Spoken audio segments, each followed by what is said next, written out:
সবকিছু নিজের মতো হয় না, অনেক কিছু মানায় নিতে হয়। এইটাই জীবনের আসল সত্য। ভালো থাইকো, আমি গেলাম।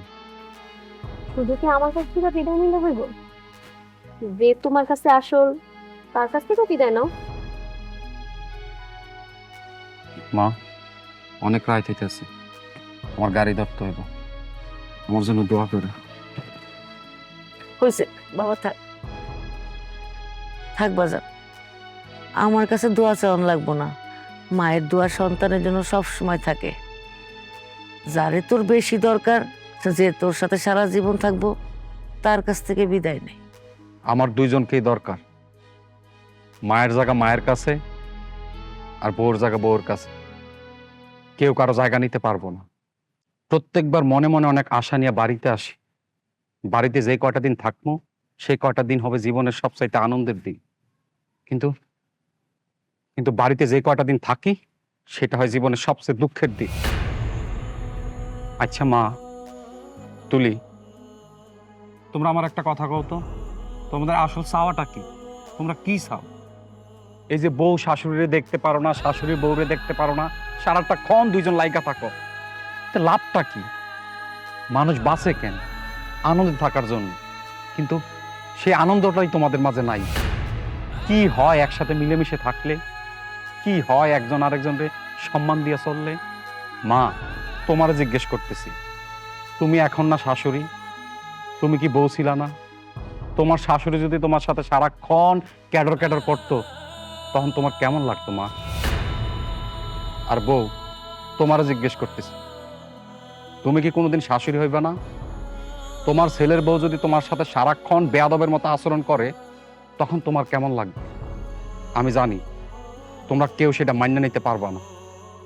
আবার সেই রূপটাই দেখাইতেছে। কেউ কারো একটা চুলও ছাড় দেয় না। তরকারিতে লবণ কম হইলো কেন, এই হইলো কেন, সেই হইলো কেন, সারাক্ষণ এই বিষয় নিয়ে ঝগড়া। কি এমন হয় একজন আরেকজনকে একটু ছাড় দিয়ে চললে? মা, ও তো ছোট মানুষ, ওর টুকটাক ভুল ত্রুটি হইতেই পারে। তুমি কি পারো না একটু স্বাভাবিকভাবে দেখতে? যদি কিছু বলতেই হয়, তাহলে সুন্দর কইরা বুঝাইয়া ভালোবাসা দিয়ে কইলেই তো হয়।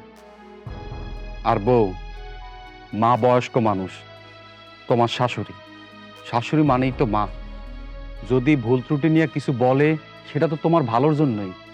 কি এমন হয় চুপ করে যদি একটু শোনো? যদি কোনো প্রতি উত্তর না করো, তাহলে তো মা একটা সময় এসে চুপ হইয়া যাইব।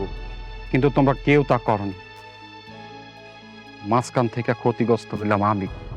এত মাস পরে কয়দিনের ছুটি নিয়ে বাড়িতে আইলাম বুক ভরা আশা নিয়ে, আর নিয়ে যাইতাছি বুক ভরা হতাশা।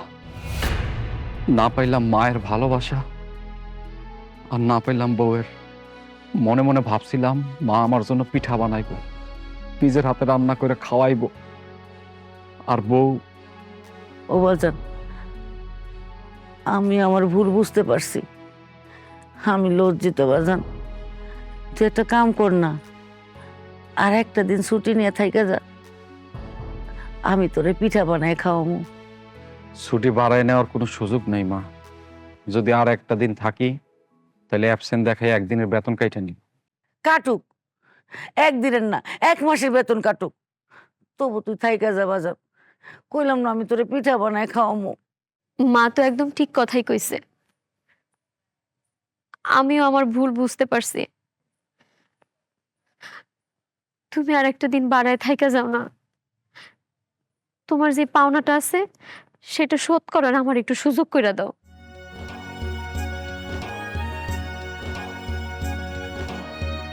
থাকবি? হ্যাঁ মা।